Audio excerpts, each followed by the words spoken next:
بسم الله والحمد لله والصلاة والسلام على أفضل رسول الله وعلى آله وصحبه أجمعين. പരിശുദ്ധ റബീഉൽ അവ്വൽ കടന്നു വന്നതോടുകൂടെ ഇപ്പോൾ ഒരുപാട് സ്വലാത്തുകളും സലാമുകളും മദഹകളൊക്കെ ചെല്ലാൻ നമുക്ക് തൗഫീഖ് കിട്ടി. നമ്മൾ ചൊല്ലുന്ന സ്വലാത്തുകളോ സലാമുകളോ മദഹകളോ ഇതൊന്നും നമ്മുടെ ഔദാര്യം അല്ല, മറിച്ച് ഹബീബായ നബി സല്ലല്ലാഹു അലൈഹി വസല്ലമ തങ്ങൾക്ക് നമ്മൾ വീട്ടേണ്ട ഹഖാണ്, കടപ്പാടാണ് സ്വലാത്ത് എന്ന് പറയുന്നത് എന്നാണ് ഇന്ന് ഖുത്ബയിൽ നിങ്ങളെ ഓർമ്മപ്പെടുത്തിയത്. എന്തുകൊണ്ടാണ് നബി സല്ലല്ലാഹു അലൈഹി വസല്ലമ തങ്ങൾക്ക് സ്വലാത്ത് ചൊല്ലിയിട്ട് നമ്മൾ ഹഖ് വീട്ടേണ്ട ആവശ്യം? ഫി മുഖാബിലി ഇൻആമിഹി വ ഇഫ്ളാലിഹി അലൈനാ, ആ ഹബീബായ നബി സല്ലല്ലാഹു അലൈഹി വസല്ലമ തങ്ങളെ കൊണ്ട് ഉമ്മത്തുകളാകുന്ന നമുക്ക് കിട്ടിയ അനുഗ്രഹം, അവിടുന്ന് നമുക്ക് കിട്ടിയതായ നേട്ടങ്ങൾ, അവിടത്തെ കൊണ്ട് നമുക്ക് കിട്ടിയതായ നിഅമത്തുകൾക്ക് അളവില്ല. അൻത ഉമ്മുൻ അം അബൂ മാ റഅയ്നാ ഫീഹിമാ മിസ്ല ഹുസ്നിക ഖത്തു യാ സയ്യിദി ഖൈറൻ നബി. നബിയെ, സ്വന്തം വാപ്പയിൽ നിന്നും ഉമ്മയിൽ നിന്നൊക്കെ ഞങ്ങൾക്ക് കിട്ടിയതിനേക്കാളും വലിയ നന്മ തങ്ങൾ മുഖേന ഞങ്ങൾക്ക് കിട്ടിയിട്ടുണ്ട് നബിയെ എന്നാണ് മൗഖൂസ് മൗലിദിൽ നമ്മളെപ്പോഴും പാടുന്നത്. അങ്ങനെ ലോകത്ത് ആരും ചെയ്തു തരാത്തത്ര വലിയ നിഅമത്തുകളാ ഹബീബായ നബി സല്ലല്ലാഹു അലൈഹി വസല്ലമ തങ്ങളിലൂടെ നമുക്ക് കിട്ടിയിട്ടുള്ളത്. അതിനെല്ലാം തിരിച്ച് പ്രത്യുപകാരം ചെയ്യാൻ നമ്മളെ കൊണ്ട് സാധ്യമല്ല, അതിനെല്ലാം പകരം ചെയ്യാൻ നമ്മളെ കൊണ്ട് സാധ്യമല്ല. ഹബീബായ നബി സല്ലല്ലാഹു അലൈഹി വസല്ലമ തങ്ങളും അവിടുത്തെ സ്വലാത്തും അവിടുത്തെ മദ്ഹുകളുമായിരിക്കും അവസാനം മരിച്ചതിന് ശേഷം നമുക്ക് ബാക്കിയുണ്ടാവുക. ഇമാം ഷാഫി റളിയല്ലാഹു അൻഹു, ആരാണ് ഷാഫി ഇമാം? മഹാനവറുകളുടെ മദ്ഹ് പറഞ്ഞാൽ തീരൂല, അത്രയുമുണ്ട്. ആ ഇമാം ഷാഫി റളിയല്ലാഹു അൻഹുവിന്റെ ശിഷ്യൻ പറയുന്നുണ്ട്, അബ്ദുല്ലാഹ് ഇബ്നു അബ്ദുൽ ഹകീം തങ്ങൾ. ഇമാം സഹാബി ഇവിടെ അൽ ഖൗലുൽ ബദീഇൽ ഉദ്ധരിക്കുന്നുണ്ട്. അബ്ദുല്ലാഹ് ഇബ്നു അബ്ദുൽ ഹകീം തങ്ങൾ പറഞ്ഞു, ഷാഫി ഇമാമിന്റെ വഫാത്തിന് ശേഷം ഞാൻ സ്വപ്നത്തിൽ കണ്ടു എൻ്റെ ഉസ്താദിനെ. അപ്പോൾ ഈ ഉസ്താദിനോട് ഞാൻ ചോദിച്ചു, മാ ഫഅലല്ലാഹു ബിക്, ജീവിതകാലം മുഴുവനും ഇൽമിനും ദീനിനും ഖിദ്മത്ത് ചെയ്ത് ലോകത്തിന്റെ അഷ്ടദിക്കുകളിൽ ചെന്ന് അറിവ് നേടി അത് ക്രോഡീകരിച്ച് അതൊരു മദ്ഹബാക്കി മാറ്റിയ കഠിനാധ്വാനം ചെയ്ത നിങ്ങൾ ഇതിനെല്ലാം ശേഷം പരലോകത്തേക്ക് ചെന്നപ്പോ എങ്ങനെയായിരുന്നു അവിടുത്തെ അവസ്ഥ എന്ന് ചോദിക്കുമ്പോൾ ഇമാം ഷാഫി റളിയല്ലാഹു അൻഹു പറയുന്നുണ്ട്, റഹിമനി വഗഫറലി, എൻ്റെ റബ്ബ് എന്നോട് അങ്ങേയറ്റത്തെ കാരുണ്യത്തോടുകൂടെ പെരുമാറി എന്നിൽ നിന്ന് വന്നുപോയ അപാകതകൾ മുഴുവൻ അല്ലാഹു മറച്ചു വെച്ചു.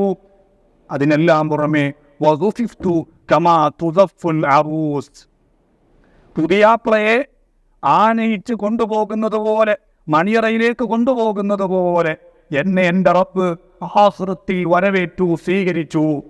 വനുദിറ അലയ്യ കമാ യുസ്റു അലൽ അറൂസ്, പുതിയാപ്ല വരുന്ന സമയത്ത് പൂച്ചെണ്ടുകൾ അർപ്പിച്ച് പൂക്കൾ വിതറി പുതിയാപ്ലയെ സ്വീകരിക്കുന്നത് പോലെ ആഖിറത്തിൽ എനിക്ക് വൻ വരവേൽപ്പാണ് കിട്ടിയത്. അപ്പൊ ചോദിച്ചു, എന്തുകൊണ്ടാണ് ഉസ്താദെ അല്ലാഹു തആല നിങ്ങളെ ഇത്രയും ആദരിച്ചത്? ഇപ്പൊ ഷാഫി ഇമാം പറയാ, എൻ്റെ ജീവിതകാലം മുഴുവനും ഞാൻ ദർസ് പഠിച്ചത് കൊണ്ടോ പഠിപ്പിച്ചത് കൊണ്ടോ ഇൽമിന് ഖിദ്മത്ത് ചെയ്തത് കൊണ്ടോ ഒന്നും അല്ല. ബിമാ ഫീ കിതാബി അർ-റിസാലത മിനസ് സ്വലാത്ത്, ഉസൂലുൽ ഫിഖ്ഹിൽ ഞാനൊരു ഗ്രന്ഥം രചിച്ചു, കിതാബുർ റിസാല. ആ ഗ്രന്ഥം രചിച്ചപ്പോൾ അതിൻ്റെ തുടക്കത്തിൽ ഞാനൊരു സ്വലാത്ത് ചൊല്ലിയിരുന്നു. അഷ്റഫുൽ ഖൽഖ് സല്ലല്ലാഹു അലൈഹി വസല്ലം തങ്ങൾക്ക് മേൽ ആ സ്വലാത്ത് കൊണ്ടാണ് എനിക്ക് അല്ലാഹു അത്രയും വലിയ വരവേൽപ്പ് ആഖിറത്തിൽ നൽകിയത്. അപ്പം ഞാൻ ചോദിച്ചു, ഏതാണ് ഉസ്താദ് എത്രയും മാത്തുള്ള ആ സ്വലാത്ത്? ഉസ്താദ് പഠിപ്പിച്ചു തന്നു, വസല്ലല്ലാഹു അലാ സയ്യിദിനാ മുഹമ്മദിൻ അദദ മാ ദകറു ദാകിറൂൻ വഗഫല അൻ ദിക്രിഹിൽ ഗാഫിലൂൻ.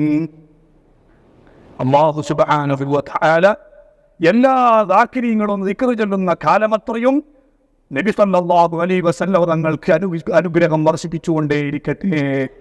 ദിക്റിൽ നിന്ന് സ്വലാത്തിൽ നിന്ന് അശ്രദ്ധരായി പേര് കേട്ടിട്ട് വരെ സ്വലാത്തു ചൊല്ലാതെ നടക്കുന്ന ആളുകളും ഖിയാമത്ത് നാൾ വരെ ഉണ്ടാവും.